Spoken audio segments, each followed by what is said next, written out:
decisions. There's technology that can stop another deadly Amtrak crash like we saw in Philadelphia, but it isn't always used. So why is that, considering taxpayers spend more than $1 billion on Amtrak just last year? Mark Aesch, former CEO of the Rochester Transportation Authority, joins us now. Thanks for being here with us. So explain for us what you see as the problem here, and then what a solution could be in what we're facing on the heels of this awful, deadly train crash. So you look at a couple of things, right? So we all watched across the world in horrors. You watch the German wings experience back, a few months ago with the pilot who did what they did.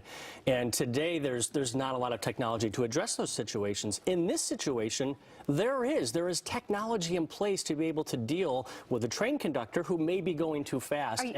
Are you speaking about this positive train control? Is that the technology you're speaking about? Yes, that's exactly right. So that deals with two pieces. It deals with the infrastructure failure, which some people are wanting to have that conversation about infrastructure, but it also deals with the human failure. And it appears in this case, and we knew very quickly that there was a speed issue here, which we talked about yesterday morning, it deals with the human failure. In this case, speed. It will slow the train down. What's happened is people have changed the discussion to talk about high-speed rail and other distraction issues rather than getting what we have today to be done well. Sure, and how many times have we heard that talk about high-speed rail? And Joe Biden rode Amtrak for years, and so he was right behind it, but so was the president. You were telling us earlier, instead of talking about high-speed rail, they should have been talking about the rail we've got, upgrading it to the 21st century. So we listened. You could ask the president what he had for breakfast in 2008, and he would tell you high-speed rail. I mean, he couldn't stop talking about it.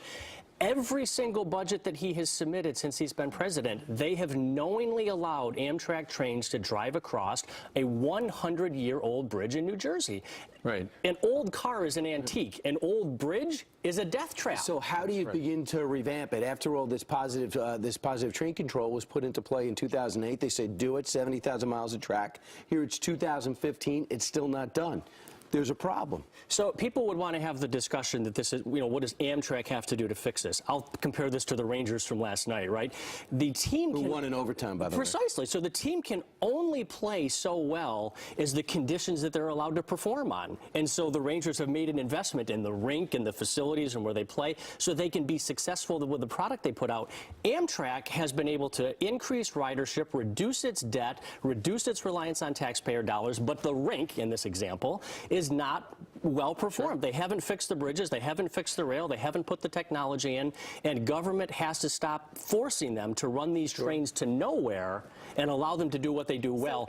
The Northeast Corridor is profitable. Let them do that well. So it's not more money you're saying is a solution. It's a reprioritization of the money that they're already getting. That's exactly right. Okay. We don't need more money. We need money spent in the right places. Okay. Mark, all right. That would be so unusual for Washington to do, wouldn't it? Let's let Amtrak be successful. Right. That would be a good slogan. All aboard.